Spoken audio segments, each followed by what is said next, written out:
欢迎大家收看和收听这一期的疯人馆访谈。同样的，我们会有一集 Terus Terang Bersama PAS 敢敢问一档答。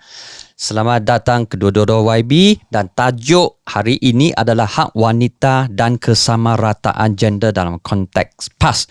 Dan dua guest yang dimuliakan hari ini adalah YB Senator Ustazah Nurida Muhammad Saleh. Beliau merupakan Ketua Dewan Muslimat PAS Pusat. Selamat datang YB. Ya, dan guest yang kedua YB Datuk Haja Muntaz Muhammad Nawi, Esko Kelantan yang memegang portfolio Jawatankuasa Pembangunan Wanita, Keluarga dan Kebajikan. Selamat datang YB Datuk. Terima kasih. Okey, nama saya Lam Chi Feng. Boleh panggil saya Lam. Okey, kita terus kepada soalan yang pertama. Okey, soalan pertama adalah PAS dan agama Islam sering dikaitkan dengan persepsi yang negatif di kalangan masyarakat bukan Islam, bahawa Islam ni nampaknya kurang menghormati hak wanita dan juga kanak-kanak, khususnya apa yang berlaku di kebanyakan negara Islam di Arab dan juga di Afghan. Dan mereka lihat wanita ni cuma tea lady dan tidak memainkan peranan penting dalam keluarga dan juga dalam masyarakat. Jadi, apakah pandangan YB? Saya mulakan dengan YB Nurida. Okay, Assalamualaikum warahmatullahi wabarakatuh dan salam sejahtera. Terima kasih kepada Encik Lam dan juga selamat datang kepada Datuk Mumtaz, YB Datuk Mumtaz, bersama-sama pada pagi ini, alhamdulillah. Okey,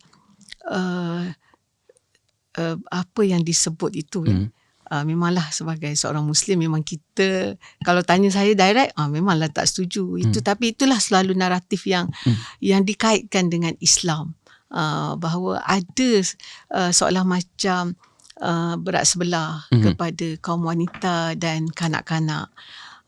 Tetapi realiti yang kita lalui, contohnya kita wanita ataupun wanita Muslim di Malaysia, masing-masing boleh tengok sebenarnya bagaimana kedudukan kita. Sama saja kan. Saya seorang wanita Islam, saya juga diberi untuk menjawat jawatan senator, dan begitu juga sahabat saya Datuk Mumtaz memegang suatu exco, memegang exco di sebuah negeri yang diperintah oleh Parti Islam se-Malaysia PAS. Dan begitu juga kita di Kedah misalnya, kita pun ada juga wanita daripada PAS, iaitu YB Datuk Aisyah, yang juga merupakan exco daripada awal lagi. Dan dulu pun PAS bersama dengan Pakatan Rakyat memimpin kerajaan negeri Selangor misalnya, pun ada exco kita, walaupun itu pertama kalilah kiranya PAS bersama-sama dengan PKR dan juga DAP dalam negeri Selangor. Tapi kita ada Dr. ketika itu Dr. Halimah yang juga memegang exco. Jadi ini contoh-contoh lah di sudut politik misalnya kata, dan di sudut pendidikan sendiri pun Islam sangat-sangat menggalakkan untuk wanita itu belajar tinggi, sehingga ke universiti, dan ramai pun sebenarnya hal ini. Jadi perkara ini suatu yang tidak menyeronokkan lah bila itu yang selalu dikaitkan dengan Islam. Keadaan sebenarnya kalau ikut dalam Islam, antara wanita dan lelaki itu dia adalah merupakan tanggungjawab bersama. Seorang manusia yang dicipta oleh Allah Subhanahu Wa Taala mungkin berbeza adalah daripada sudut tanggungjawab. Fitrah tu sendiri memberikan perbezaan dari sudut tanggungjawab. Dari sudut Islam, kalau kita tengok ayat Quran, contohlah ayat yang biasa disebut, misalnya Allah Subhanahu Wa Taala berfirman, wal mu'minuna wal mu'minat ba'dhuhum awliya'u ba'd ya'muruna bil ma'ruf wa yanhauna 'anil munkar. Lelaki yang beriman dan perempuan yang beriman, mereka bertolong bantu di antara satu sama lain, iaitu menyuruh kepada kebaikan yang makruf dan mencegah daripada perkara-perkara yang mungkar, yang tidak baik. Jadi di sini di sudut ayat ni pun senang sebenarnya, mudah kalau kita melihat kepada struktur yang diajar oleh Islam kepada kita. Jadi mudah-mudahan kita haraplah kepada kaum ataupun mereka yang bukan beragama Islam dapat melihat perkara ini. Dan begitu juga tentang kedudukan kanak-kanak misalnya. Betul ke Islam ini apa nak sebut? Memajinasikan kanak-kanak. Tidak menghormati kanak-kanak. Betul ke macam tu? Ya, tidak sama sekali sebenarnya. Ya, bahkan memang kita, ibu bapa khususnya diberikan tanggungjawab yang besar ya untuk menjaga, ya, menyiapkan keperluan asas kepada anak-anak dan memberi pendidikan dengan sebaiknya.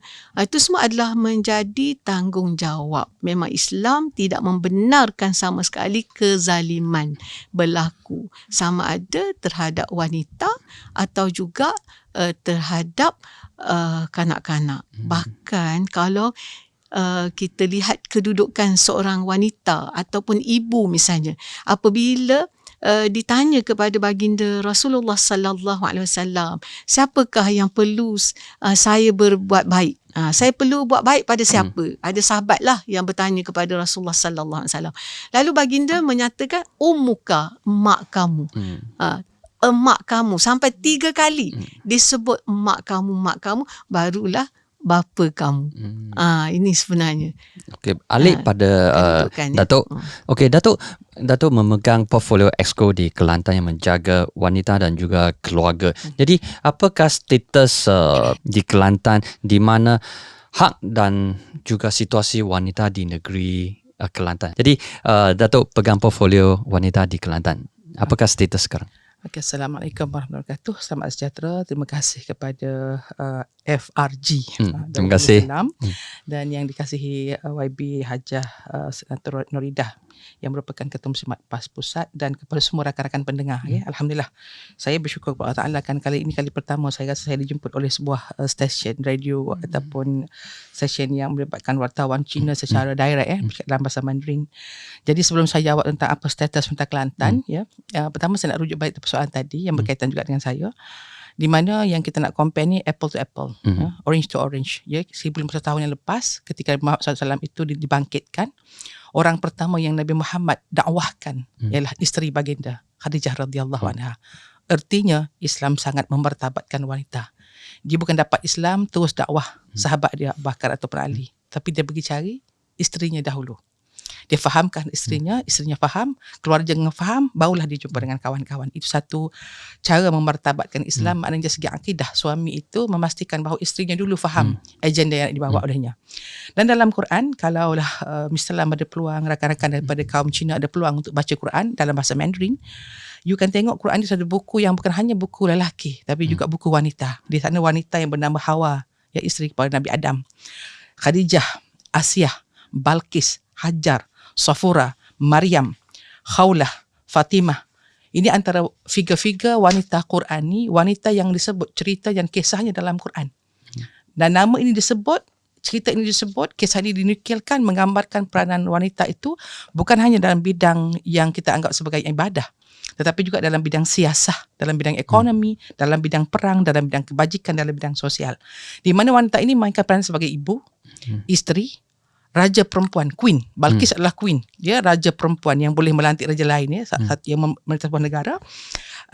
Anak-anak kepada pemimpin dan sahabat kepada seorang pemimpin. Jadi ini diceritakan dalam Quran dan mereka ini dirujuk dan perbualan mereka kadang-kala dirakam sebagai kakak, ya, perbualan antara kakak Nabi Musa dengan Asiyah dirakamkan dalam Al-Quran nak menyelamatkan adiknya yang bernama Musa. So dalam konteks ini itu belum masuk dari peringkat hadis. Ya, kalau ikut kepada sejarah dalam masa Khulafaur Rashidin 30 tahun, ya, Nabi 610-632 untuk sebagai pemerintah Islam. Sahabat Khulafaur Rashidin 632 dalam 659, lebih kurang macam itulah dia punya tahun, 30 tahun. Terdapat dalam rekod kita 388 orang wanita yang disebut oleh ulama lelaki yang merupakan wanita yang terlibat secara direct dalam pemerintahan dan siasah dalam Khulafaur Rasyidin. Sama juga dalam kerajaan Empayar Abbasiyah, Empayar Umayyah, Empayar Uthmaniyah, di mana kita lihat peranan wanita-wanita mereka, hatun mereka merupakan antara orang yang memberikan pandangan dan juga terlibat dalam bukan sahaja perangan tapi dalam perniagaan, dalam pentadbiran dalam sebuah negara. Jadi ini merupakan asas kepada kerajaan Kelantan yang mana ditadbir dengan cara membangun bersama Islam, bukan bermula sekarang, ya. Dah lebih daripada 600 tahun, ya. Kelantan itu lebih dah ada, kita jumpa juga wang emas, ya, di beberapa tempat menunjukkan bahawa Kelantan telah lama dah terima Islam.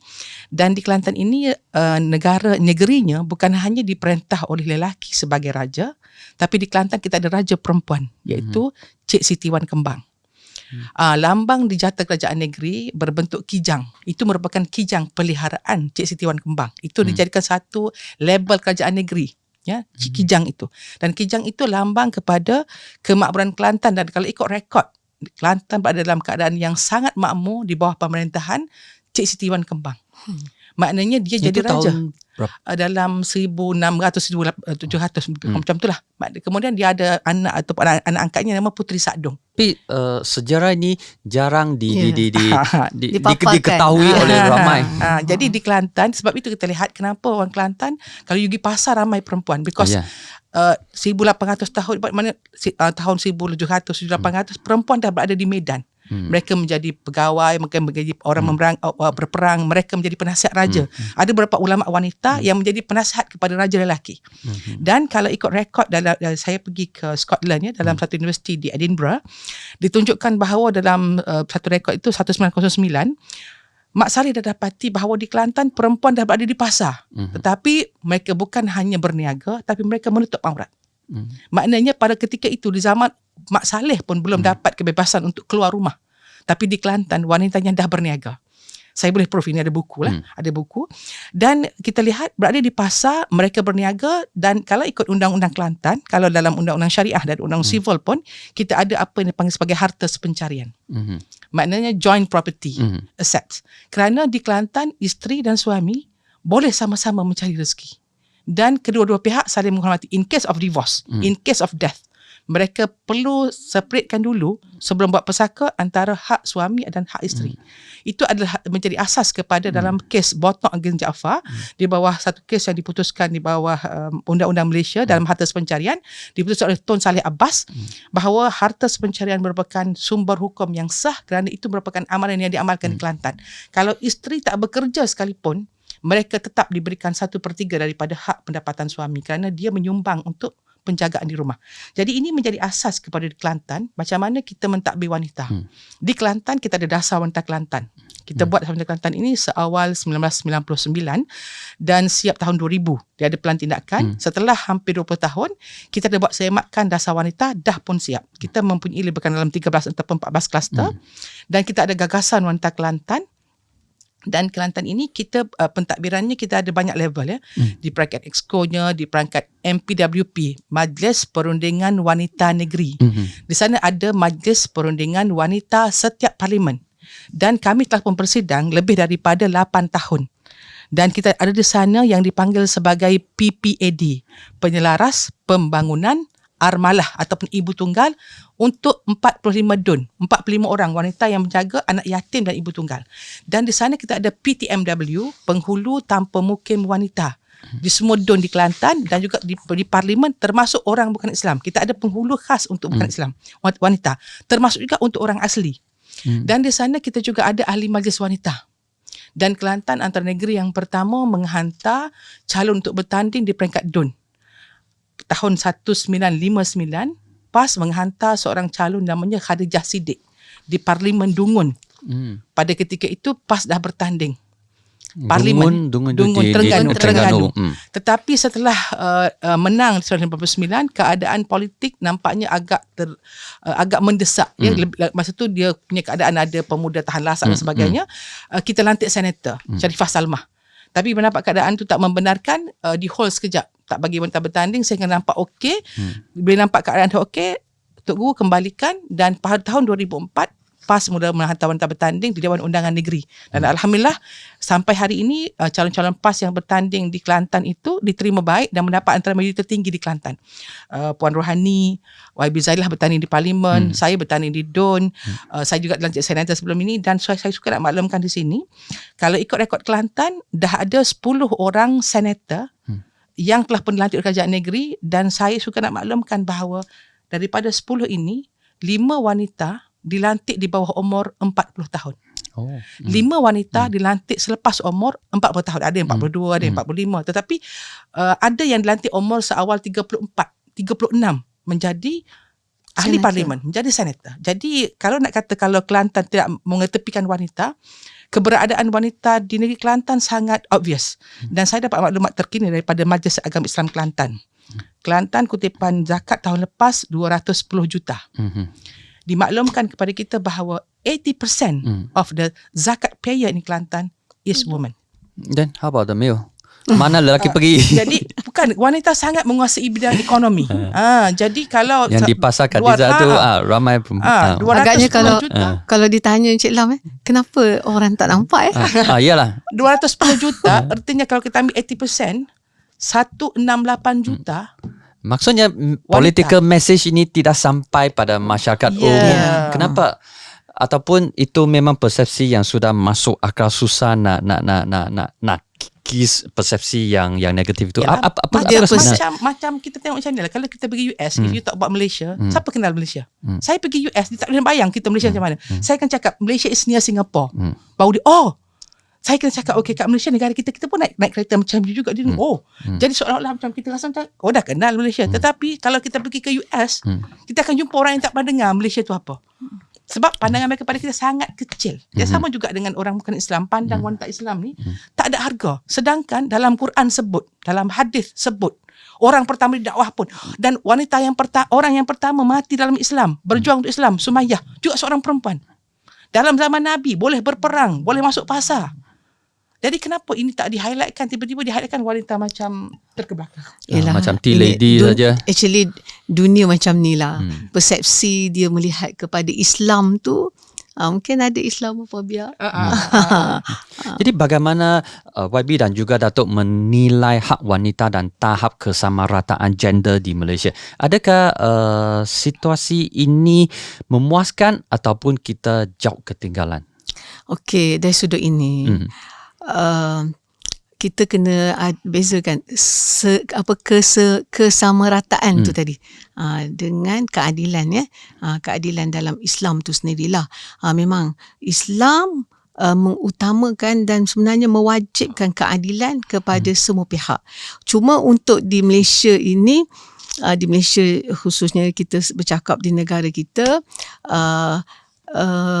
perkara tersebut telah pun diberikan kepada wanita, cuma kena diperkasakan lagi lah. Perlu diperkasakan lagi. Contohnya 30% untuk wanita sebagai pembuat dasar bersama-sama dalam parlimen dan Dewan Negara misalnya. Perkara ni kita harap sangat pihak kerajaan dapat memberi ruang tersebut kepada wanita. Ini kena dikemas ginilah, diperkasakan lagi lah kedudukan wanita. Walau macam mana pun alhamdulillah dengan peluang yang ada tu memang dah ada, cuma kita minta macam tu lah supaya diperkasakan kedudukan wanita ini, insyaAllah. Okay, dalam Quran sebut walaysa dzakaru kal untha. Sesungguhnya laki-laki itu tak sama dengan wanita. Bukan maksud tak sama tu wanita lebih rendah, laki-laki itu lebih tinggi, atau laki-laki lebih tinggi, perempuan lebih rendah. Tetapi ia bermaksud bahawa sifat wanita tak sama dengan sifat lelaki. Fitrah dia. Biologically, satu X, satu Y. Jadi dia tak boleh jadi sama. Dia takkan sama. Dan ada yang beberapa orang yang mungkin ada masalah kekeliruan gender. Okay, itu ada. Tetapi dalam Quran sebut dalam surah Al-Ahzab, Innal muslimin wal muslimat, dia panjang yang ni sampai akhirnya di sini ada 10 sifat di mana disebut laki-laki Islam, perempuan Islam, wal mu'minina wal mu'minat, orang perempuan yang beriman, laki-laki yang beriman, wal qanitin wal qanitat, perempuan yang taat, laki-laki yang taat, wasadiqin wasadiqat, perempuan yang cakap benar, laki-laki yang cakap benar. Dia sebut sampai 10 sifat ini, dan semua ini dipasangkan lelaki dengan perempuan. Tidak ada disebut tentang laki-laki, tetapi regunya adalah perempuan. Lelaki yang suka bersedekah dengan perempuan yang suka bersedekah. Lelaki yang suka puasa dengan perempuan yang suka puasa. Lelaki yang menjaga maruah dengan perempuan yang menjaga maruah. Lelaki yang ingat Tuhan dengan perempuan yang ingat Tuhan. Dia disebut dalam pair dalam Quran, dalam surah Al-Ahzab.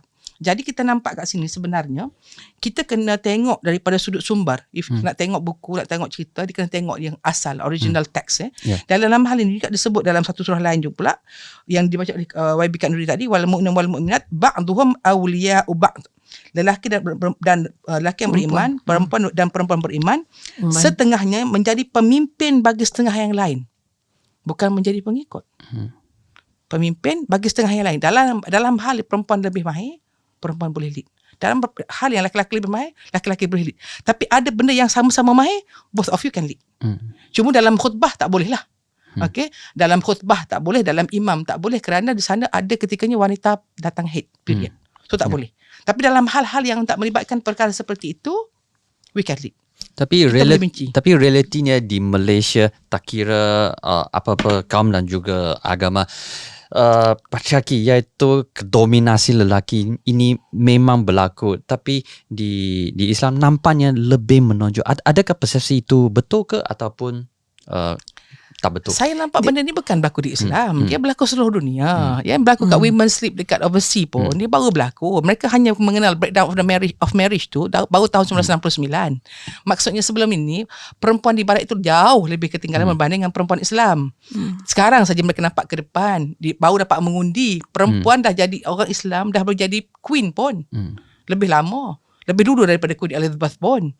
Jadi ini, dan disokong oleh lelaki pun. Di dalam hal ini sebenarnya, ini soal kita memahami Quran, kita mengamalkan Quran. Okay, you can have the menu, tapi you mungkin tak buat pun. You mungkin tak makan pun. Tapi menu tu ada kat rumah. Bahan pun ada kat rumah. Tapi kalau you tak pergi dan you tak masak, memang you tak boleh makan. Dia sebenarnya penguasaan lelaki ni, dia tak boleh nak kata kepada orang Islam. Sebenarnya kalau kita tengok, kalau kita bacalah buku-buku sejarah, orang perempuan lagi dahsyat tau, ditindas, dizalimi sebelum kedatangan baginda Rasulullah sallallahu alaihi wasallam membawa agama Islam. Ini zaman Zahiliyah. Ya, kan kita dengar cerita macam mana di zaman sebelum datang Islam, kalau ada anak perempuan, anak yang dilahirkan itu ada anak perempuan, mereka sanggup tanam hidup-hidup. Dan ada juga setengah agama tu, bila suami dia mati, isteri pun sama juga. Dicampak lah, ataupun makna dia suruh mati juga. Jadi perkara ini Masya Allah, bila kedatangan Islam, Alhamdulillah, sebenarnya Islam memang mengangkat darjat wanita. Cuma mungkin pada musuh-musuh Islam, mereka selalulah membawa angle yang tak baik, sedangkan perkara tersebut tak berlaku sebagaimana yang YB Datuk Muntaz katakan tadi. Kalau kita benar-benar merujuk kepada sumber asas, iaitu Al-Quran dan juga sunnah baginda Rasulullah sallallahu alaihi wasallam. Tapi mungkin yang dilihat sekarang macam ni, dalam sebuah kereta ada pemandu. Di sana ada penumpang. Ada penumpang tempat depan, ada penumpang belakang. Bukan bererti penumpang kedua, ketiga dan keempat tak reti bawa kereta. Tapi takkanlah semua nak jadi driver. Jadi dalam kepimpinan, kita akan nampak mungkin lelaki di depan. Tetapi itu bukan bererti wanita tak boleh bagi pandangan. Bukan tak bererti wanita tak boleh ganti. Bila suami dia mati, bukan dia orang mati dengan suami, tak. Dia orang boleh pelihara anak 10 lagi, 15 lagi boleh pelihara anak. Kalau dia tidak ada sifat kepimpinan, kalau dia tak ada kemahiran, how can she lead? Macam mana she survived? Dan mereka bukan mati kelaparan pun. So ini menunjukkan bahawa wanita Islam, kalau kat Kelantan tu jumlah yang jadi ibu tunggal ni, lebih kurang dalam 54,000. Okey. Dan tak pelik pun ramai di kalangan mereka yang jadi usahawan. Isu perkahwinan kanak-kanak ataupun perkahwinan bawah umur semakin hangat diperkatakan. Ramai di kalangan masyarakat bukan Islam ataupun bukan Melayu kurang faham dengan ajaran Islam yang membenarkan perkahwinan kanak-kanak, di mana pandangan terhadap perkahwinan kanak-kanak ini dinampak merompak peluang mereka untuk menikmati zaman kanak-kanak dan juga boleh mengakibatkan kesan yang jangka panjang yang serius terhadap kehidupan dan kesihatan mereka. Jadi boleh ke YB dan juga Datuk berkongsi pandangan mengenai persoalan berkaitan ataupun isu yang berkaitan dengan perkahwinan kanak-kanak khususnya di Malaysia. Dalam konteks Malaysia dan bagaimana PAS menerangkan isu ini iaitu perkahwinan bawah umur kepada masyarakat umum, bahawa dalam ajaran agama dapat memastikan bahawa perkahwinan bawah umur ini boleh dan dapat diuruskan sesuai dengan prinsip keadilan Islam. Saya mulakan dengan YB. Okay, jadi kalau kita lihat pada Islam, ya, sebenarnya kita kena tengok kenapa pensyariatan perkahwinan itu sendiri dalam Islam. Kenapakah disyariatkan ataupun diperundangkan tentang perkahwinan dalam Islam. Selalunya kita bila sebut je perkahwinan, maka automatik kepala kita pada seks. Sebenarnya dalam Islam dia bukan sekadar maknanya memenuhi naluri seks, tetapi di situ sebenarnya dia untuk nak membina sebuah keluarga di mana yang akan boleh menyumbang kepada ketenteraman hidup manusia secara bermasyarakat dan juga bernegara. Jadi banyak angle di situ yang perlu diberikan hak, diberikan tanggungjawab. Ya. Jadi dalam perkahwinan sebenarnya dalam Islam dia kena melihat daripada semua sudut, diberikan amanah ni kepada pasangan suami dan isteri itu. Kepahaman tu perlu ada sebenarnya lah kepada setiap pasangan. Jadi bila kita sebut masalah, kita kata perkahwinan kanak-kanak dengan kanak-kanak, ya, ini nanti kita nak minta YB Datuk Mumtaz lah, dia bahagian ni lawyer, dia akan bagi sebenarnya peratus yang berlaku perkahwinan kanak-kanak sebenarnya khususnya di Malaysia ni, siapa yang terlibat. Dia ada fakta tu memang. Saya dah ada bincang supaya yang ni Datuk Mumtaz yang akan maklumkan sebenarnya di Malaysia sendiri. Yang bila disebut perkahwinan kanak-kanak, mesti sebut orang Islam. Mesti terkena kepada orang Islam. Mesti terkena pula kepada dekat Malaysia. Kan? Perkara tu berlaku. Jadi sebelum pada tu saya nak tegaskan, dalam Islam perkahwinan bukan semata-mata adalah fikir fokus kepada soal seks, tetapi sebenarnya adalah pembangunan manusia dalam sebuah keluarga untuk menyumbang kepada kesejahteraan hidup masyarakat dan bernegara, insyaAllah. Jadi bab fakta berapa macam mana tentang perkahwinan kanak-kanak, minta Datuk Mumtaz yang sediakan. Datuk, your turn. Okay. Saya suka juga lah, sebab saya rasa bukan cakap Cik Lam je lah, tapi hampir semua duta Sweden, duta Canada, duta US datang ke Kelantan just to ask me this. Ini FAQ lah. FAQ lah kalau untuk minor marriage. Okay. Isunya ialah bukan isu minor marriage. Isunya pertama marriage. Perkahwinan ini sama ada melibatkan minor ataupun adult. Ia adalah isu serius. Ia bukan isu main-main. Membina sebuah kontrak, membina sebuah hubungan bukan benda mudah. Dia memerlukan pendidikan, dia memerlukan kesesuaian, sebab dia bukan hidup sepejabat. Dia hidup serumah. 24 jam kalau tak kerja. Kalau kerja mungkinlah 16 jam. Dan daripada muda sampai mati. Bukan kahwin sekejap. Isu yang berlaku sekarang ialah isu sexual intercourse between minors. Itu isu yang sangat bahaya kerana melibatkan maruah, consent, health, kesediaan, kefahaman, semua melibatkan. Jadi bila melibatkan child marriage, dia sebenarnya melibatkan banyak regulation yang kita perlu melihat dan kita perlu perundangkan. Bila disebut tentang perkahwinan bawah umur, ya, ini bukan isu baru dalam mana-mana kerajaan atau mana-mana negara. Seluruh dunia, hatta orang rakyat India, orang Cina sendiri pun, orang Mak Saleh pun dulu semua orang kahwin tak ada had umur pun. Dan bukan berkahwin 4, boleh berkahwin sampai puluh-puluh, sampai 90 isteri. How did we regulate this? Untuk regulate ini, di sana yang umumnya kita tak benar. Tapi kalau kita benar, dalam hukum biasa, general rule, dia akan ada exceptional rule. Untuk this exceptional rule, you have to apply to court. Kalau orang Islam, apply ke mahkamah syariah. Sekiranya hakim berpuas hati dengan sebab-sebab yang dikemukakan oleh pengantin lelaki atau pengantin perempuan dan dilihat tidak memberikan bahaya, ada sana ada cara-cara pencegahan, ada cara-cara pendidikan, maka hakim akan benarkan. Perkahwinan itu hanya akan berlaku bila dibenarkan oleh hakim. Kalau untuk non-Muslim, perkahwinan itu mesti dimaklumkan kepada Menteri Besar. Menteri Besar kena bagi konsen. Dan perkahwinan bawah umur bukan hanya berlaku di kalangan orang Islam, perkahwinan bawah umur juga berlaku di kalangan non-Muslim. Banyak juga berlaku di Sabah Sarawak. Dan jumlah yang terbesar bukan disumbangkan oleh orang Kelantan pun. Tetapi isu yang dimainkan seolah-olah di Kelantan ini jumlahnya sangat besar dan sebenarnya ia tidak mewakili 10% pun daripada jumlah perkahwinan bawah umur melibatkan seluruh negara. Jadi dalam hal ini kita memandang serius sebab kita memandang dalam isu perkahwinan ini kita kena didik lelaki, kita kena didik perempuan. Kedua-duanya kena memahami hak dan adakah kesediaan daripada sudut reproduktif untuk mereka ini mengadakan sexual intercourse. Adakah mind mereka terima? Sekarang ini yang kita bimbang di kalangan kanak-kanak sekolah yang tak kahwin ni, yang buat sexual intercourse right now.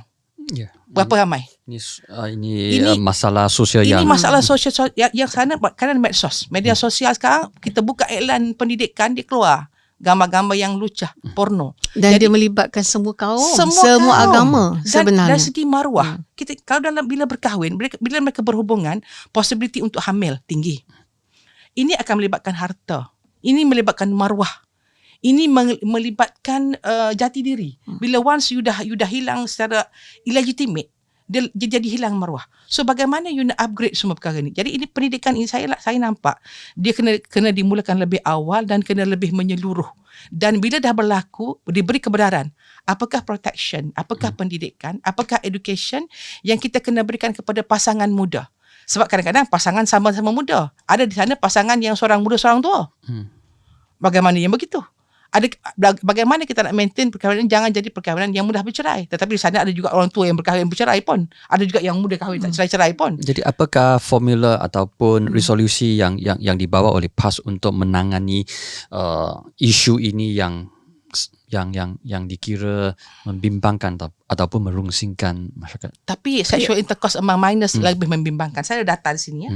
Kalau ikut data, kalau data 2018 ini melibatkan kanak-kanak berkahwin bawah umur 2018, jumlahnya semua 1,674 bumi putera, termasuk Sabah Sarawak, kaum Cina, kaum India dan lain-lain, campur semua 1,856. Hanya ada tak sampai 2,000 perkahwinan membabitkan perkahwinan bawah umur yang direkodkan oleh mahkamah. Di sana ada lebih daripada mungkin 100,000 minus yang terlibat dalam sexual intercourse illegitimate tanpa family tahu pun. Jadi yang kerajaan kena buat tindakan yang PAS, DAP, gerakan MCA, MIC kena buat ialah kita nak mendidik masyarakat jangan terlibat dalam hubungan tanpa kahwin. Sebab you umur 18 ke, you umur 17 ke, kalau you mengandung tanpa bapa yang sah atau you tak mengandung pun tetapi you dah tak ada maruah, itu bukan benda main-main. Ini adalah skandal yang akan boleh menjatuhkan sebuah negara. Jadi isunya sekarang kita kena buat health education, Kena educate lah Islamic ataupun masyarakat yang sopan, decent, sexual dan juga segi maruah. You tak boleh jamah, you tak boleh, ini gelas, you tak boleh bawa gelas ni balik kalau you tak bayar. Macam mana you boleh bawa perempuan balik tanpa you ada apa-apa ikatan dengan dia? Ini lebih teruk daripada barang ni. Ini bukan chattel. Ini bukan barang. Jadi sekarang ini kena fahamkan, everybody kena ada jati diri. You tak boleh mudah-mudah ambil, jumpa kunci kereta orang, ambil, bawa. Kemudian accident, tinggal. Ini dah ambil anak orang, tiba-tiba kawan tu dah macam-macam jadi, tiba-tiba you tinggal. Sedangkan you anak siapa? Dia anak siapa? dalam hal ni ya Encik Lam. Boleh tak kita tengok sebenarnya pendidikan untuk lelaki itu sendiri mesti diperkasakan. Mereka lelaki mesti tahu tanggungjawab perkara ni. Sebab kalau kita tengok yang memperdayakan tu banyak kan daripada kaum lelaki. Jadi tak bolehlah kita nak meletakkan ini sebab Islam lah telah pun merendahkan martabat kaum wanita. Tidak, sebenarnya itu dia bergantung kepada peribadi masing-masing. Dan mungkin orang lelaki dia rasa dia kuat, dia cuba nak paksa perkara itu berlaku. Itu yang kita lihat sebenarnya hubungan itu, hubungan seks terutamanya berlaku banyak tadi yang disebut adalah di luar perkahwinan. kepada Sebagai generasi muda. contohnya 2018 ya, jumlah berkahwin tu tinggi. Dan kalau contohnya 2016, contohnya 2016 berkahwin di Kelantan 14,456 orang. Yang berkahwin bawah umur 335 sahaja. Tak sampai pun 1%. Tak sampai pun. Kalau 2018, 152 orang sahaja yang berkahwin. Ini yang minta dengan mahkamah, sama ada lelaki ataupun perempuan. So jadi maksudnya di sini, ia bukanlah jumlah yang sangat besar, tetapi diberikan oleh hakim bila keadaan itu exceptional. Dan mereka pun kedua-dua mungkin dah tak belajar, mereka mungkin dah tak, dan family pun consent, dan mungkin dah ada satu, dan di peringkat JAKIM sebenarnya dah ada satu guideline, kalau you berkahwin bawah umur, apa yang you kena patuhi. Maknanya kalau orang tu nak masih lagi belajar, boleh sambung belajar. Bukan kata you kena kurung dalam rumah jadi macam ayam tu, bukan macam Dan tu. kita kena tengok juga bahawa umur tu jangan kita fikir 10 tahun, 11 tahun. 8 tahun. Dia 16 ke bawah atas. umur tu yang disebut bawah umur tu mana tahap dia. Dan kalau misalnya kita kata 16 tahun, kita boleh tengoklah sekarang budak-budak yang remaja yang berumur 16 tahun dah boleh dipertanggungjawab ke tidak. Tu kita kena tengok dia berdasarkan kepada dari segi reproduktif pun mereka dah ada kesediaan. Sebab sekarang kita kena tengok macam ni. Dulu juvenile case tak banyak, young offender pun tak banyak cases. But right now young offenders, juvenile cases sangat banyak. So kalau dalam kes kecurian mereka boleh dipertanggungjawabkan, mereka boleh dihukum, mereka boleh dibincang, mereka dibawa ke mahkamah. Dalam hal ini juga kalau mereka nak berkahwin, mereka patut didengar di depan hakim. Mereka boleh cakap. Kalau yang perempuan tak mahu pun boleh cakap depan hakim. Bukan mereka dipaksa kahwin, tarik daripada rumah, bubuh dalam guni, kemudian kahwin. Tak. Tapi kerajaan pusat berusaha untuk menyelaraskan tarif dewasa dalam Undang-Undang Keluarga Islam dari 16 tahun kepada 18 tahun. Dan penarifan ini dibuat bagi menyesuaikannya dengan tarif dewasa dalam kebanyakan undang-undang yang lain. Tapi di Malaysia masih ada 6 negeri yang belum buat pindaan terhadap umur 16 tahun, iaitu Kerajaan PAS, Kelantan dan Terengganu. Tapi Kedah sudah buat. Negeri lain yang belum buat adalah Perlis, Negeri Sembilan, Pahang dan Sarawak. Jadi adakah perlu untuk menaikkan umur daripada 16 kepada 18? Apakah pandangan? Okey, kalau pada pandangan saya, dia bukan sekadar kita nak samakan dari sudut umur, nak naikkan tahap umur, tapi kena buat secara menyeluruh. Bukan sekadar untuk naikkan umur yang boleh berkahwin, tapi dari sudut misal kata multimedia yang terdedah, yang boleh masuk. Maknanya kanak-kanak yang kecil sendiri pun dah boleh tengok, dah boleh buka tengok sendiri misalnya. Perkara-perkara itu pun sendiri mesti difikirkan. Kalau sekadar kita menghalang dari sudut umur, tetapi dari sudut pendedahan itu yang terdedah kepada rakyat, terutama anak-anak kita, ya itu pun kita mesti fikirkan. Kenapa tak buat undang-undang itu? ITT, Invitation to Treat. You dedahkan, you sua-suakan, kemudian you larang. Jadi itu lebih teruk berbanding dengan 152 kes yang mohon di mahkamah. Jadi kenapa kita tak ambil tindakan penyelarasan dari segi enactment, dari segi akta, untuk kita pastikan bahawa multi super koridor kita ini mengambil kira soal-soal pornografi yang sepatutnya dihalang, terutama membabitkan kanak-kanak. Yang tua pun dah kahwin pun boleh bercerai tanggal. Kalau sistem komunikasi kita mesti diperkasakan, diperkemaskan sebenarnya. Unsur-unsur yang boleh meruntuhkan maruah budaya masyarakat kita pun mesti kita perhalusi. Itu kita biarkan siapa-siapa, mana negara pun boleh keluarkan apa saja, budaya apa pun boleh masuk kan ke dalam negara kita. Kemudian kita nak sekat pula dari sudut perkahwinan. Biarlah mereka berkahwin daripada mereka melakukan kalau Islam lah, biar mereka ada ikatan perkahwinan daripada mereka melakukan perkara perlakuan seks tanpa perkahwinan. Itu lagi dahsyat sebenarnya. Jadi bolehkah saya simpul bahawa menaikkan umur daripada 16 kepada 18 bukan satu isu yang terlalu pressing, tetapi lebih pressing, lebih pressing dalam bahasa Melayu, lebih menekan adalah perundangan untuk menyekat, mengontrol, mengawal. So, dalam hal ini dia kena ingat, dia bila kita dalam Islam kita ada ulama, orang-orang yang pakar, jurist. Maknanya orang yang pakar dalam bidang agama. Di sana ada negeri yang dah bersetuju. Tak pelik selepas semua negeri boleh bersetuju. Sebab ini bergantung kepada setiap negeri. Setiap negeri ada undang-undang tubuh. apa undang-undang yang PBT yang ada di Pulau Pinang tak sama dengan Kelantan. Ya, betul. Jadi kita boleh bincang, kita tengok keadaan. Jadi dalam hal ini saya tak nampaklah satu isu yang besar nak kena bising, sebab di sana ada fungsi mahkamah, di sana ada fungsi peguam, di mana ada fungsi penduduk dan juga guru-guru, pelajar-pelajar. So kita sebenarnya boleh mendidik, dan sampai satu masa ia boleh diregulate, tetapi yang paling penting, yang minta saya tak rungsing, yang kahwin saya tak rungsing. Saya rungsing kepada yang tak kahwin, yang tinggal anak dalam bako sampah, yang tinggal anak tepi jalan, yang tak sambung belajar, yang tak tahu pun apa, dan tak tahu pun dia mengandung. Yelah, dia tak tahu apa-apa pun. Style hidup macam suami isteri. Tapi tak ada ikatan Lepas tu perkahwinan. masalah HIV. Sekarang ni cacar monyet. Mereka terdedah kepada semua sipilis. So mereka tak tahu pun pasangan yang sah. Jadi kalau ini tak dijaga, kita sebenarnya mendedahkan masyarakat kepada benda yang lebih besar berbanding dengan hanya kita regulate dari segi umur sahaja sebagai ulama-ulama kita dah duduk bincang. Di Kelantan pun ada bengkel untuk perbincangan kalangan bawah umur.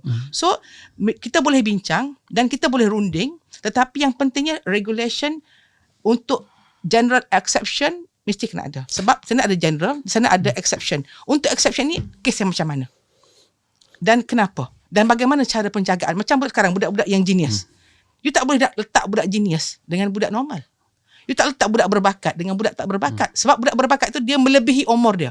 So kalau budak berbakat ada special attention, budak genius ada special attention, boleh masuk universiti umur 15.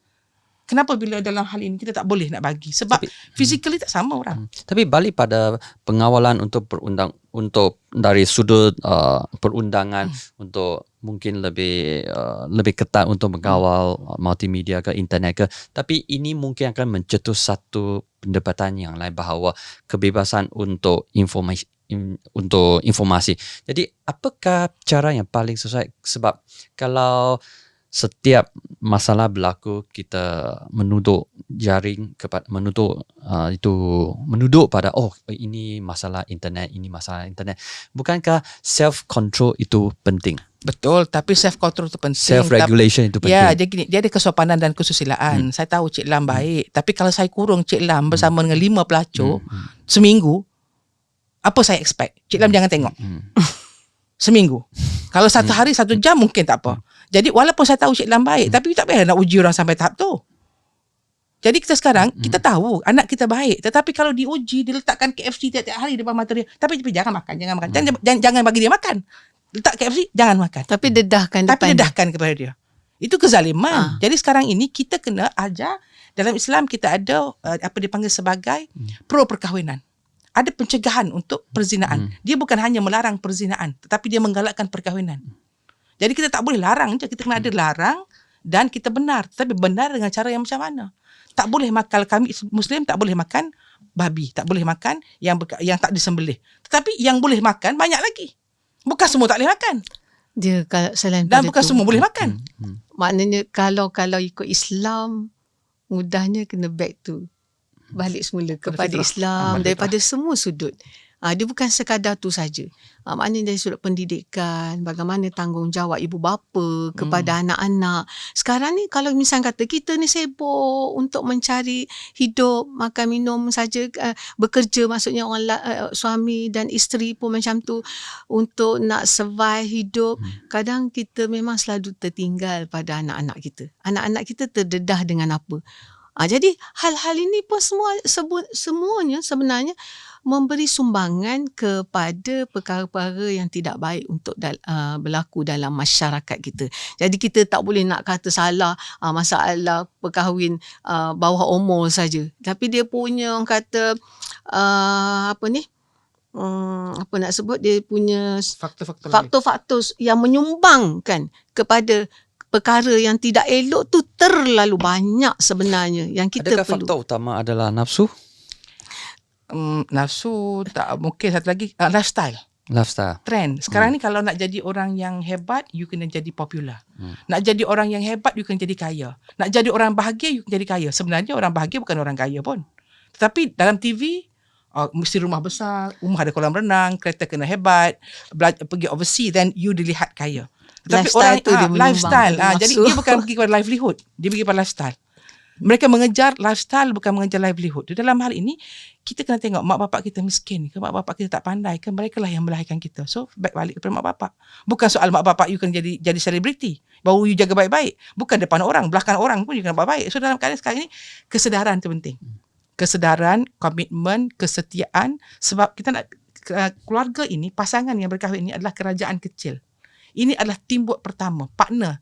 The real partner yang mula-mula bermula dengan suami, isteri. Kalau dua orang ni benda tak boleh berbincang, dua orang ni tak boleh saling menghormati, between both families bergaduh, macam mana nak bina sebuah masyarakat? Macam mana nak bina sebuah negeri? Macam mana nak bina sebuah negara? Macam mana nak bina sebuah ummah? Sebab yang basic dia punya nukleus nak baik pun dah tak boleh. Jadi kita sekarang kita kena ajar budaya berbincang, budaya menghormati. You jangan ambil barang orang, orang jangan ambil barang you. You tak boleh transgress dalam hak rumah, tak boleh trespass rumah orang lain. So orang lain jangan trespass into your property too, including your legacy, including your estate, termasuklah your anak. Takkanlah kereta you orang tak boleh curi, tapi anak you orang boleh ambil. Kenapa? Kebebasan. Apa itu kebebasan? Takkan sampai tahap ayah pun tak tahu anak ke mana. Jadi kita sekarang, apa yang anak kita makan, kita nak tahu. Nak bagi yang terbaik. Siapa anak kita kawan pun kita nak tahu. Bukan kita nak kontrol dia, tetapi kita nak memastikan yang terbaik. Itulah perkahwinan. Dia bukan sekadar fokus pada seks. Tak, itu tak. Jauh lagi. Sebab ada orang yang bila dah tua, tak ada seks sangat dah. Tapi dia berkawan. Berkawan tu berkawan. Berkawan nak makan sekali, nak cakap sekali. Jadi kena lihat secara menyeluruh lah. Jadi dari segi Dewan Musliman PAS, ada menerima sebarang aduan ke ataupun mana-mana kes yang merujuk kepada Dewan Musliman PAS mengenai perkahwinan kanak-kanak setakat ini? Setakat ini kita dengar berita je lah. Saya tak pernah dengar secara spesifik datang jumpa kita. Tak ada. Cuma mana berita, kita baca berita, tu ada. Sebab biasanya kes ini dirujuk ke mahkamah. Bila mereka dah dibenarkan berkahwin, mereka berkahwin dan family mereka ambil tanggungjawab. So jarang, setakat ini saya rasa tak pernah lagi lah kami Dewan Muslimat Kelantan pun didatangi oleh ataupun sebagai Exco Wanita Negeri, datangi oleh orang yang minta consultation untuk kes bawah homo. Sebab ramai yang bimbang bahawa kesihatan reproduktif ke, seksual ke, kesihatan emosi, mental, macam penceraian, keganasan rumah tangga ini, wah mungkin yang diterang tadilah oleh ada Datuk Mumtaz 16,000 perkahwinan yang melibatkan mereka ni 100 je. Jadi yang sebenarnya dalam masyarakat kita yang ramai yang umur 18, anak kita umur 18 masuk universiti, pasti kita kena follow kan. Mereka dah cukup umur tu, tapi pendidikan mereka, kesihatan mereka, emosi mereka, kebajikan mereka sampai sekarang pun kita kena follow. Anak umur 25 sama juga. Jadi bukanlah anak umur 15 je yang kita kena tengok, tetapi dan sebagaimana yang disebut tadilah, kalau dalam Islam orang yang nak kahwin tu dia kena refer kepada mahkamah syariat. Dia kena cukup punya syarat baru dia terima. Dan dia bukan automatik dapat, bukan automatic consent from the court. Dan maknanya kita tengok tadi pun dia punya peratus sedikit sangat. Bolehkah YB dan Datuk berkongsi program dan aktiviti yang dilakukan oleh PAS dan juga Kerajaan Negeri PAS khususnya Kelantan, Terengganu dan Kedah untuk wanita dan menaikkan martabat wanita? Mulakan dengan YB. Okey, alhamdulillah. Sebenarnya banyak yang dibuat oleh Kerajaan Negeri untuk pembangunan wanita. Dan nak cerita dululah, cerita yang baru saya dengar sebenarnya. Semalam saya bersama dengan YB Senator Dr. Martina, Dr. Wan Martina. Jadi kami ada bincang-bincang pasal pertanian. Satu cerita yang seronok tapi beliau tak pasti. Dia daripada Kelantan. Kelantan, okay. Dia kata ada satu don tu di mana wanita ni mengusahakan ayam yang ayam dia tu 20,000 sekali. Macam. Dia mana macam. Dan Menteri Pertanian datang melawat ladang ayam dia tu, peternakan ayam. Masya-Allah. Jadi itu musim mapas tu. Ya betul. JK musim mapas. Okey. Jadi sebenarnya tak ada masalah pun sebenarnya wanita ni dalam PAS khususnya insya-Allah terutama bagi kerajaan di negeri yang kita perintah lah. Mungkin YB Datuk Mumtaz cerita kat Kelantan dululah. Apa yang dah dibuat di Kelantan itu sedikit yang saya beritahu. Wah, seronoknya 20,000 sekali ayam dia. Dan Menteri Pertanian pun datang Itu yang melawat. tak pelik tu 188 juta tu. Itu 188 juta tu zakat. Belum cakap dengan LHDN. Berapa sumbangan wanita Kelantan? Daripada sudut ekonomi. Untuk Kelantan. Okey, untuk Kelantan ni banyak, alhamdulillah kita ada banyak program-program yang kita buat untuk wanita. Antaranya program pencarian tokoh wanita. Dulu kita buat peringkat negeri, sekarang dah peringkat parlimen dan juga peringkat DUN. More than 200 women dah kita recognize sebagai tokoh-tokoh wanita, dan kebanyakan mereka ni bukan pencapaian peringkat biasa tapi juga pencapaian peringkat antarabangsa. Ada beberapa orang yang mendapat PhD dalam umur 27 menjadi pakar rujuk even dalam bidang saintis. Jadi daripada Kelantan. Mereka ini kita keluarkan dan kita himpunkan di bawah program yang kita namakan sebagai Genius Abqariyah. Maknanya dia direkodkan dalam kerajaan Kelantan di bawah Pusat Sumber Saidatina Hafsah, di mana wanita ini kita mahu the best practices from these women disimpulkan, direkodkan supaya kita sambung balik apa yang dibawa oleh Cik Siti Wan Kembang. Maknanya kita ambil tokoh-tokoh ini pendidikan, ekonomi, politik, keusahawanan, kesenian, sukan. Kita kenali mereka, sama ada mereka ni ibu tunggal atau mereka wanita yang menjadi suri. Di sana ada tokoh suri rumah. Kita ambil sebab ramai juga wanita yang jadi suri rumah yang cerdik-cerdik, yang pandai-pandai tapi resign because nak jaga anak. Dan macam Kak Nuri Seri, anak 12. YB Zailah anak 12. Bukan 2 orang, 12 orang. Jadi 10 yang hidup. Tapi yang hidup kan kalah 10. Anak 2 orang anak dia 10. Yang hidup 10. Maknanya sekarang ini kita nampak di sana ada tokoh suri. Di sana kita ada majlis perundingan wanita saya beritahu tadi. Kita ambil daripada NGO, kita ambil daripada pemimpin tempatan, kita pilih dan kita letakkan dalam majlis ini untuk memberikan input kepada kerajaan negeri untuk isu-isu wanita, dan juga mereka menjadi output kepada kita daripada kerajaan kepada masyarakat. So every DUN about 34 of them, every parlimen. Jadi kali dengan 14. Lebih kurang dalam 450 orang yang ada. Di sana kita ada apa yang dipanggil sebagai SKC. Squad kita cakna. Kerajaan negeri berikan bajet, mereka dilantik untuk membuat kerja-kerja menziarahi wanita dan juga keluarga. Menziarahi orang miskin, OKU, orang sakit, orang warga emas, orang ibu tunggal, anak yatim, keluarga banduan, keluarga orang yang kena dera, termasuk menziarahi keluarga kalau mereka ini ada yang kahwin menjadi isteri muda ataupun menjadi ibu muda. Sebab kita tahu mereka ini jauh daripada family, so we need to take care of mereka. Di sana juga kita lihat kita dah berikan program namanya program pembangunan wanita di Pusat Kemahiran. Lebih daripada 4,000 orang telah pun graduate daripada pusat latihan ataupun pusat pembangunan wanita Kelantan. Di sana ada 45 pusat, namanya PPWK, Pusat Pembangunan Wanita Kelantan, dan umur pusat ini dah lebih 17 tahun. Kita dah mulakan pada tahun 2005. Jahitan, sulaman, kraft tangan, dan ini ada di kesemua 45 DUN. Pusat ini kita naikkan taraf kepada MDN, Mini Darul Niswah, sebagai Women Center, dan Women Center ini kita selaraskan dia punya warna, dia punya kodifikasi, dan sekarang ini satu DUN kita minta keluarkan satu produk untuk penjanaan ekonomi. Dan setakat ini untuk usahawan wanita Kelantan, untuk usahawan kecil, kita dah ada data lebih daripada 8,000 orang yang telah pun kerajaan negeri Kelantan bantu. Khususnya ketika COVID. 2020-2021, Menteri Besar telah tambah peruntukan untuk tabung usahawan wanita 5.5 juta ringgit. Sebab kita nak boost ekonomi kerana kita mahu wanita bangkit untuk membantu keluarga setelah berlaku pandemik COVID-19. Jadi sana ada 8,000 orang, dan bagaimana cara kita nak jaga mereka ini, kita baru lantik Kak Wan, iaitu Ketua Usahawan Wanita yang ditugaskan untuk memantau wanita-wanita yang berniaga. Cuma Kak Wan ini kita baru lantik, kita belum lagi latih secara terperinci. Dan 2 hari lepas saya baru bertemu dengan satu kumpulan usahawan, nama dia KUAK, Kumpulan Usahawan Wanita Kelantan. Mereka akan mengadakan satu perhimpunan besar 7 dan 8 September untuk menghimpunkan 138 orang wanita yang terlibat dalam bidang kosmetik sahaja. Mereka buat himpunan, nama dia HUDA, Himpunan Wanita Muda Kelantan, dan tahun 2019 bila sebelum COVID mereka dah buat, mereka berjaya kumpulkan dalam tempoh 2 hari jumlah jualan melebihi 1 juta. Dia macam Mood Republic.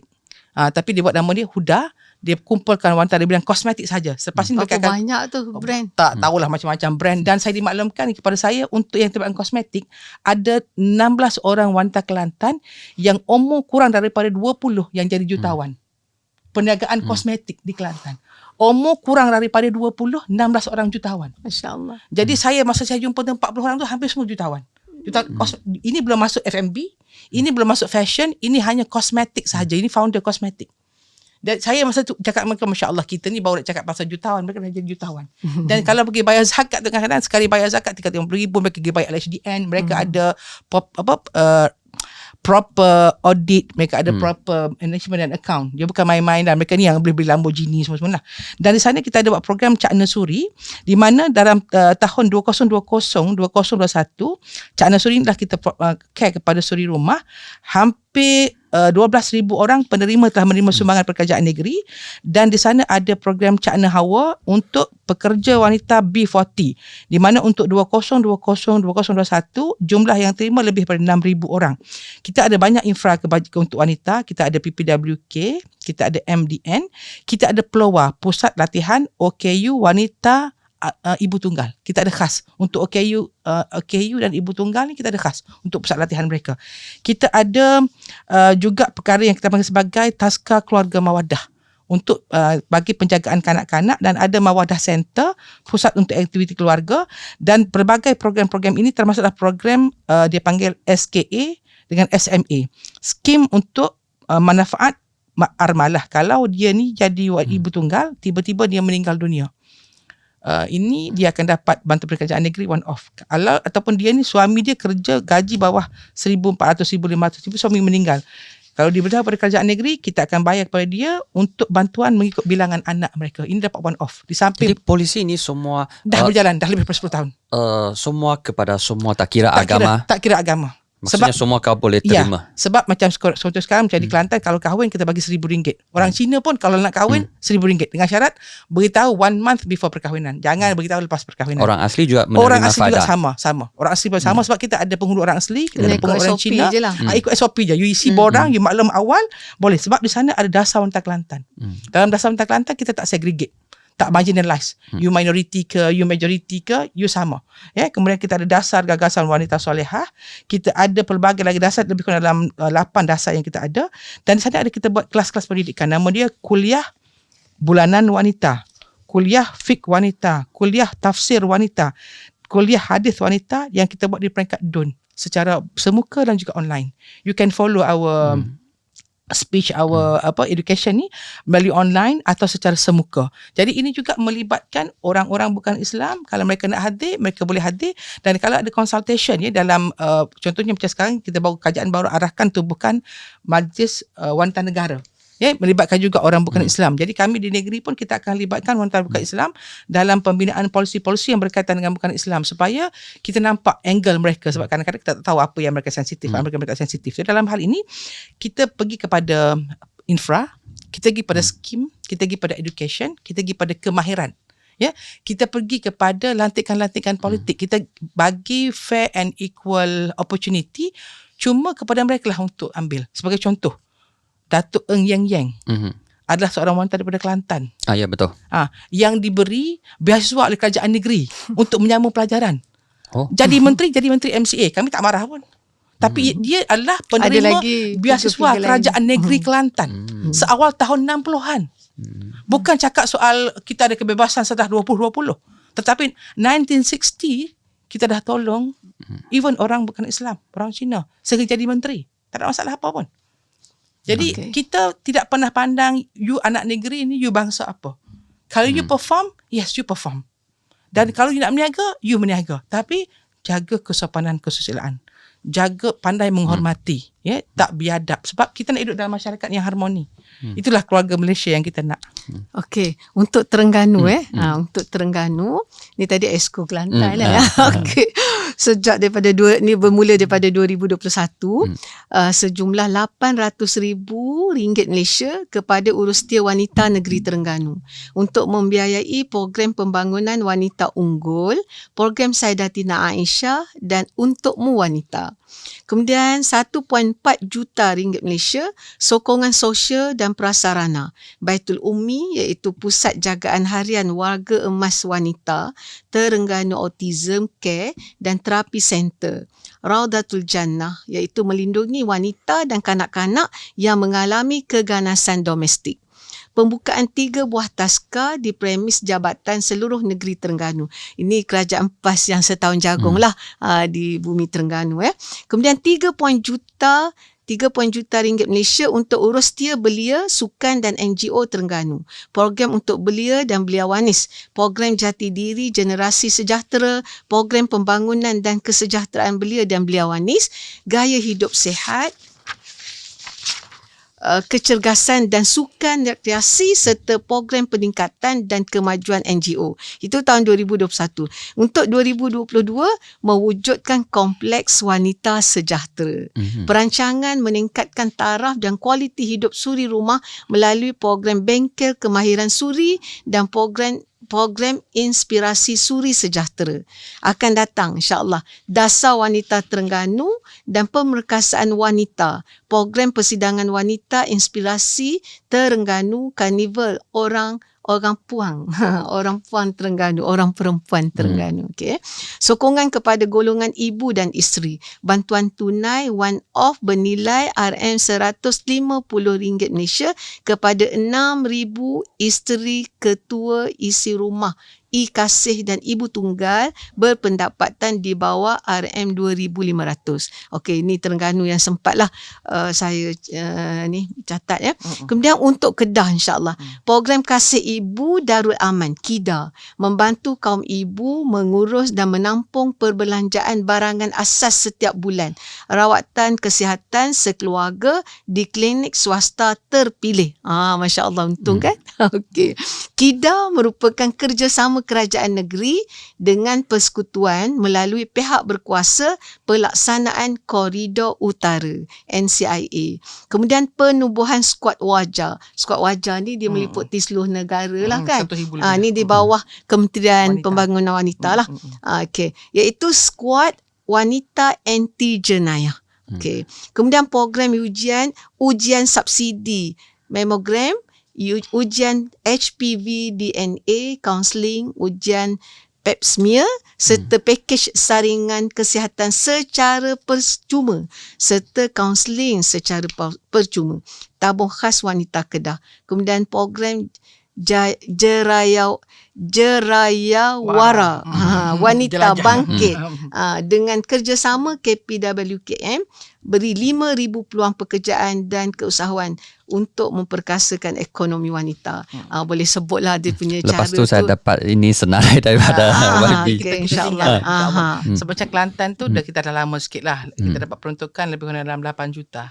Jadi kalau kita bagi khas untuk ibu tunggal tu, setiap don akan dapat dalam 100,000. 100,000 jadi 45 don, 4.5 juta. 4.5 juta tu khas untuk ibu tunggal sahaja. Belum masuk program-program tabung usahawan tadi, belum masuk program belia wanis. Program belia wanis di bawah urus dia belia. So they have different budget. Dan Kelantan bukan sekat program-program dalaman, kita juga buat program kembara. Kita ada program sukan. Cuma itulah masalah mungkin dari segi liputan. Kita panggil dah wartawan tapi tak keluar juga.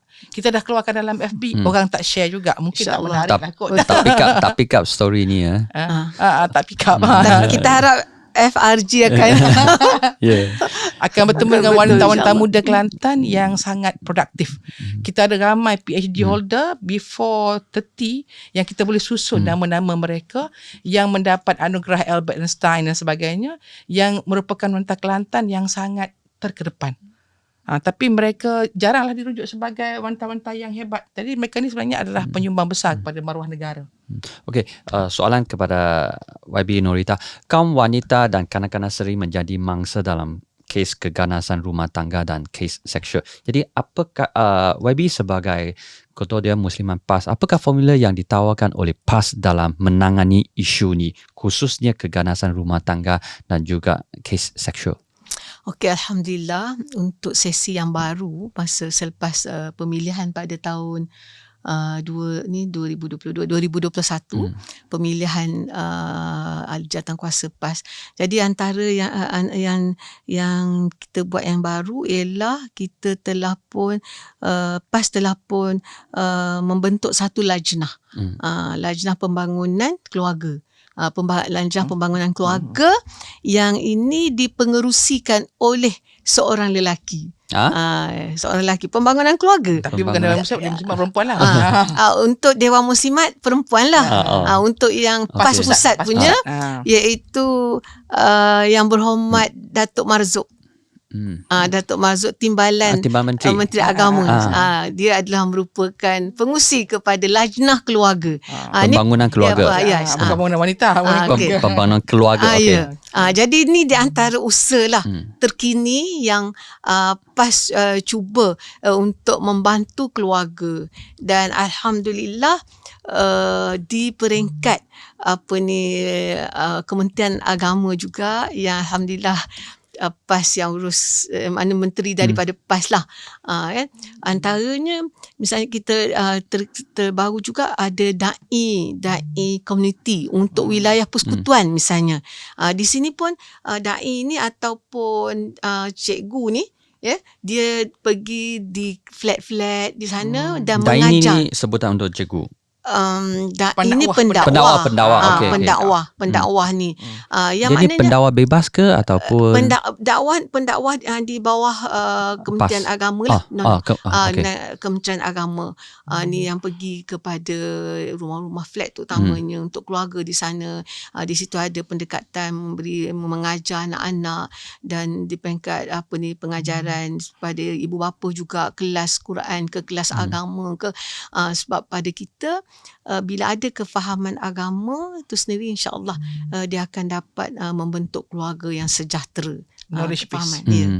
Itu antara usaha yang PAS buatlah, di samping dengan cara kita pergi ke rumah-rumah jugalah melihat tu dari sudut lajnah kebajikan. Tu adalah fungsi lajnah tu sendiri, insya-Allah. Tapi yang fokus sekarang adalah lajnah keluarga tu sendiri, untuk membentuk insya-Allah keluarga sejahtera di Malaysia kita, insya-Allah. Okey, yang ini adalah soalan kepada Dato' Mumtaz.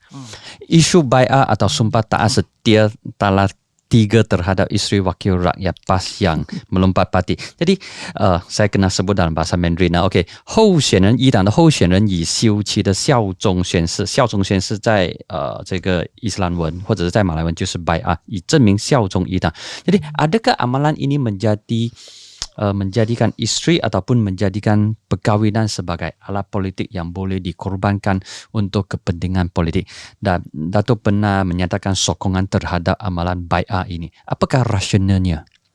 Semalam kita baru selesai perbincangan rang undang-undang lompat parti, anti lompat parti. Di Malaysia baru bincang 2022. Di Kelantan 1995 lagi kita bincang RUU anti lompat parti. Sebelum ada RUU anti lompat parti ini, keperluan kepada bai'ah untuk mempertahankan ini bukan nak mempertahankan satu keluarga, nak mempertahankan sebuah kerajaan. Kita jadi kelam kabut semua ni kerana lompat sini. Tetapi sebelum ini orang tak faham apa perasaan yang PAS lalui. Nak jadi tentera, you ada pengorbanan. Nak jadi ahli politik, you ada pengorbanan. Tentera ada bai'ah. Malaysia ke, tentera Singapura ke, tentera US ke, dia ada bai'ah. Yang mereka tawarkan ialah nyawa. Ini nak masuk politik, suami isteri, you kena bincang. Kalau you setuju, both of you, buat. Suami tak boleh masuk kalau isteri tak setuju. Dan bincang. Jadi kalau tidak ada perbincangan di kalangan mereka, mana boleh. Tetapi dalam hal ini, yang saya kira, saya bersetuju kerana bagi saya, ini adalah komitmen kedua-dua pihak. Isu yang kita bincangkan adalah isu yang serius. Tentang sebuah pengorbanan, bukan melibatkan 2 orang, tetapi melibatkan kalau pengundi 100,000 punya masa depan. Because masa you angkat sumpah, you mewakili this particular group with this particular policy. Tiba-tiba lepas you menang, you tiba-tiba pakai polisi yang sebelah sana pula.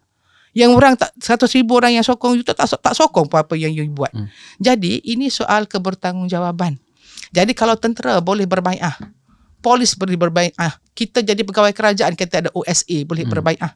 Kenapa untuk jadi pemimpin yang berintegriti you tak boleh berbai'ah? Dan dalam hal ini bagi saya isu politik dalam keluarga adalah isu yang kita kena bincangkan bersama-sama. Tapi kalau isu tak setuju, you tak payah masuk lah. Sebab bila berpolitik ni kita bukan politik jam 8 pagi sampai 5 petang. Kita bekerja mula pukul 7 pagi, kadang-kadang pukul 2 pagi baru habis. Jadi kalau tidak ada kefahaman susah. Jadi maksudnya dalam konteks ini adalah suami dengan isteri perlu ada konsensus, mesti ada satu persefahaman. Ya, betul. Kalau si suami ni dia bertanding di bawah tiket A, dia mesti taat kepada tiket parti A dan tidak boleh khianat. Dan sebelum ini tidak ada RUU anti lompat parti. Kalau ada RUU anti lompat parti, keadaan mungkin berbeza. Sebab ini maruah sebuah negeri, ini maruah sebuah negara, ini bukan maruah sebuah parti dan hanya seorang manusia. Pengalaman PAS terlalu banyak dan banyak yang pahit. Ya, Kelantan pernah dijatuhkan dalam kerajaan melalui Mageran 1978. Jatuh kerajaan yang dilantik dalam pilihan raya bila berlaku isu lompat parti. Di Terengganu juga. Ya, Ya, 1959. 59. So maknanya PAS dah ada pengalaman 59 di Terengganu, PAS ada pengalaman 78 di Kelantan. PAS ada pengalaman balik dengan APU pada tahun 1995. PAS bawa dalam undang-undang negeri untuk angkat enactment anti lompat parti, tapi Parlimen tolak. Now setelah berpuluh-puluh tahun baru Parlimen Malaysia faham. Sebab kedua-dua pihak ada casualty. Dulu PAS PAS saja saja. ada casualty, Ya. ada casualty itu bahasa. Dia pengalaman dia. Pengalaman pahit lah macam. Pengalaman pahit. Pengorbanan mangsa lah. Mangsa, ada mangsa. Ya. Sekarang dua-dua pihak ada mangsa. Dua-dua baru faham, ya? Dua-dua baru faham. Oh, itu memang pahit lah. Ya. Kena Dan dia macam sangat mengerikan. You dah bagi mandat macam ni, tiba-tiba dalam masa 1 jam you boleh pusing, another hari you boleh jadi parti lain pula. Jadi macam Allahu Akbar. Ini satu benda yang sangat, dan kadang-kadang dalam kita bekerja, support each other penting. Suami saya alhamdulillah memberikan support yang sangat hebat. Suami saya stroke. My husband is stroke survivor. Tetapi dia manage untuk kontrol dia punya emosi, dia berikan support secara fizikal walaupun dengan kerusi roda. Sebab kalau saya tak dapat konsen daripada suami, macam mana saya nak bergiat? Sama juga dengan pemimpin lelaki. Mereka anak 10. Datuk Menteri Besar Kelantan anak 12. Kalau dia tak dapat support daripada isteri, macam mana dia nak jalankan kerja dia? Tapi alhamdulillah semuanya berjaya. Tok Guru ni Aziz anak 10. Ini bukan pemimpin yang anak satu orang atau tak ada anak ni. Ini memang anak ramai semua ni. Dia bukan masalah anak saja. Sebagaimana yang sebut tadi lah, rakyat.